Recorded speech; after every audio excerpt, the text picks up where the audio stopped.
Welcome everyone on La Chaîne Géopolitique. Welcome on this channel dedicated to all geopolitical issues. And tonight I would like to decrypt a very sensitive geopolitical issues about Nagorno-Karabakh, a territory which lies on the Azeri territory, which is an enclave inside the Azeri territory, but which declared its independence in 1994. So we will talk about this territory, this mountainous territory, in this video.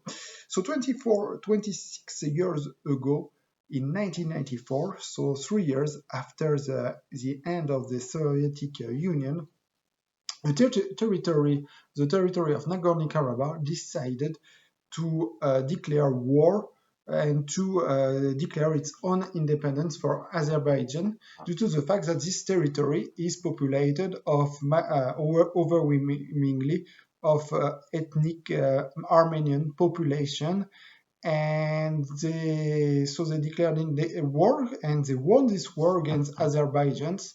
And so since then, since 1994, Azerbaijan has still tried to reconquer this lost territory, how they called it.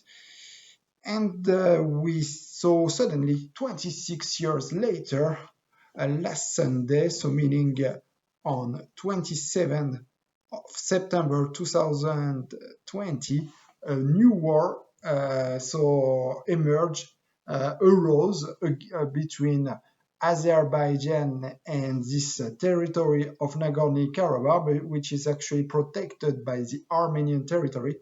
And so since Sunday, very heavy clashes erupted between both armies, with a lot of casualties, and probably it's not clear how many people so far died, but probably at least 100 people from each side, from both sides, actually died in this conflict. We know that around 15 civilians died from the Azeri side.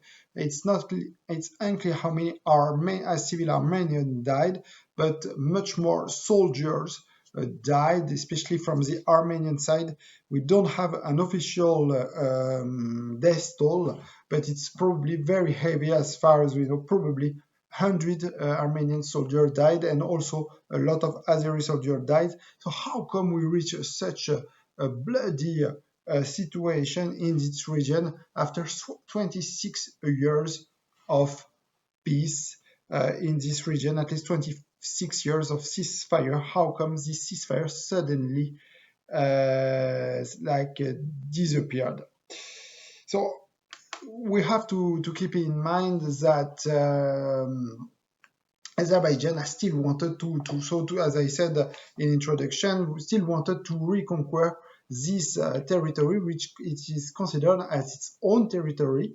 It's true that at the end of the Soviet Union, this territory of Nagorno-Karabakh was part of the territory of Azerbaijan, so it is recognized legally as Azeri territory. So for the Azeri authorities, it's part of their territory. So this war is just, I would say, not more than a war to conquer its own territory. But Armenian, Nagorno-Karabakh people do not want to be part of this state due to the fact that they are Armenian, and they do not like to be part of this Azeri state. So what happened is Armenia, so the motherland of those ethnic Armenian from Nagorno-Karabakh, help this territory send its army. What happened on Sunday? It's a partial mobilization of partial military mobilization, where people under 30 are mobilized in Armenia as well as in Azerbaijan, actually, and are sent to the front line and to defend this territory. But the problem is that this conflict, this regional conflict, is suddenly becoming much more is internationalizing, and with much more actors which are entered into this conflict. First, we have the Turkey, which on Sunday has decided to publicly take sides with Azerbaijan, while other actors, other countries decided to stay neutral and just to call for ceasefire, like Russia, which decided not to take sides with Armenia, which was actually surprising, yeah? Because in the 1990s, Russia decided to take sides with Armenia against Azerbaijan, but this time um, we didn't hear any support for any of each side. And also France, which is the other part of the Minsk group, which is supposed to monitor also the ceasefire, has decided to call for a ceasefire, as well as the UN Security Council, which gathered yesterday, which called for immediate ceasefire. But so far, no ceasefire has been reached, probably due to the fact that Azerbaijan, the goal of Azerbaijan is to push the Armenian government for negotiation, while at the same time the Armenian government, through the declaration, the statement from its president, Nikol Pashinyan, has decided to refuse to negotiate with Azerbaijan, declaring that the task of Armenia is to defend Nagorno-Karabakh against aggression. So it is the declaration from President Pashinyan from Armenia. He said for Armenia it is not acceptable to yield to Azeri blackmail. So we see, this is basically he's saying that Armenia cannot negotiate under aggression, Azeri aggression, at least is what it is stating. And so far, no party wants to yield, to accept, to make some concession, to at least to negotiate, because from the Armenian side, negotiation will bring to a recognition that this territory is Azeri, and from the Azeri side, clearly Azerbaijan has the support of Turkey, which said clearly that it will support by any means. That's the wording from the Turkish Foreign Defense Minister, Hulusi Akar, which said that Turkey will support by any means Azerbaijan. Actually, it's possible that the Azeri army is using a lot of Turkish army equipment, but it's also likely that Turkey would like not at this stage to participate directly to this conflict. And that's why Turkey actually dismissed the information coming from Armenia that Turkish F-16 has been downed by the Armenian army. Turkey dismissed this information, saying that despite its support for Azerbaijan, it doesn't want at this stage to be part of this conflict. And actually, the Azeri president as well, Ilham Aliyev, clearly stated that Turkey is not part of this conflict. So at this stage, we do not see Azerbaijan try not to internationalize the conflict, while Armenia is trying probably to internationalize the conflict due to the fact that Armenia is in a very difficult situation. As we said on Sunday, a couple of villages of Nagorno-Karabakh has been conquered by Azerbaijan. Probably those villages are now are again under Armenian control, but probably Armenia also, a lot of soldiers has been killed during this operation, and probably Armenia is in very difficult situation due to the fact that Russia did not use the collective treaty organization, the Security Collective Treaty Organization, which is a treaty that trigger the help, the support of Russia in case Armenia is the territory of Armenia is attacked, and probably Armenia expected that Russia will launch an offensive to help Armenia, but it's not actually the case right now.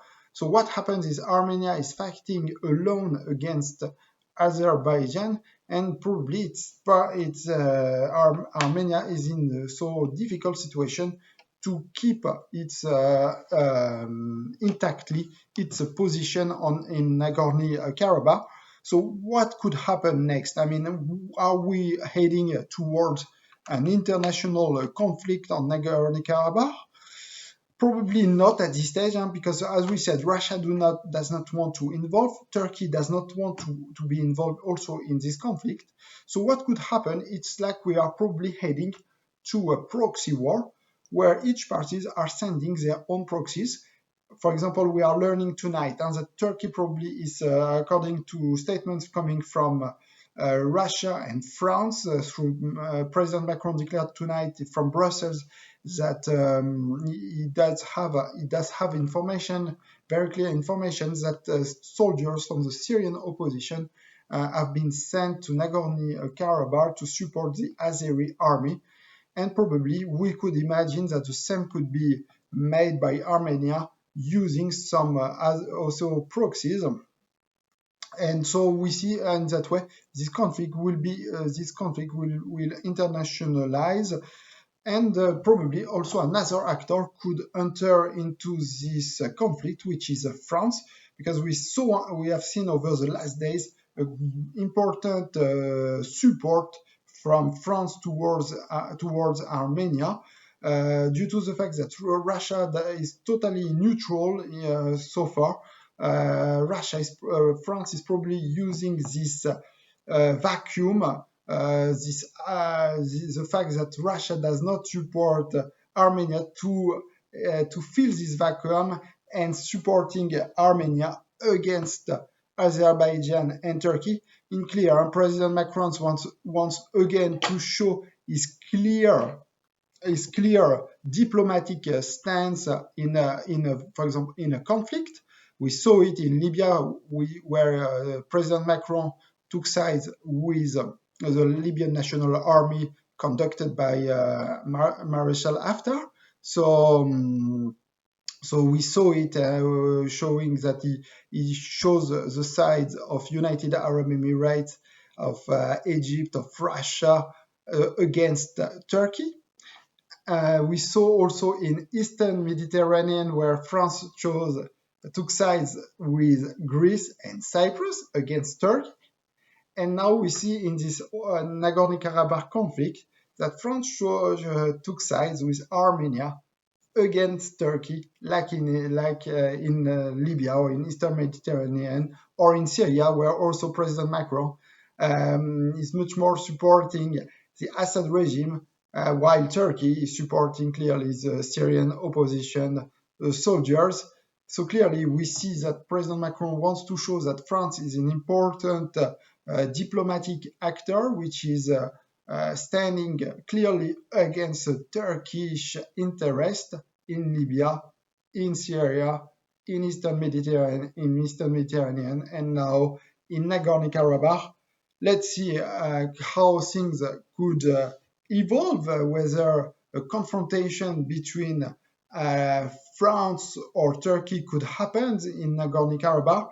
So far, it's unlikely. Probably Turkey does not want also to be dragged on that conflict, but prefer to show a verbal support and military support, but indirect military support and not direct one, preferring using at this stage proxies. So we are probably heading at this stage to a proxy war, but it's also everything is possible in this conflict, and it's possible also that we could head also towards a more international conflict if Russia decides to use this security collective treaty to help Armenia. So we will continue on to follow up on the development in Nagorno-Karabakh on this channel.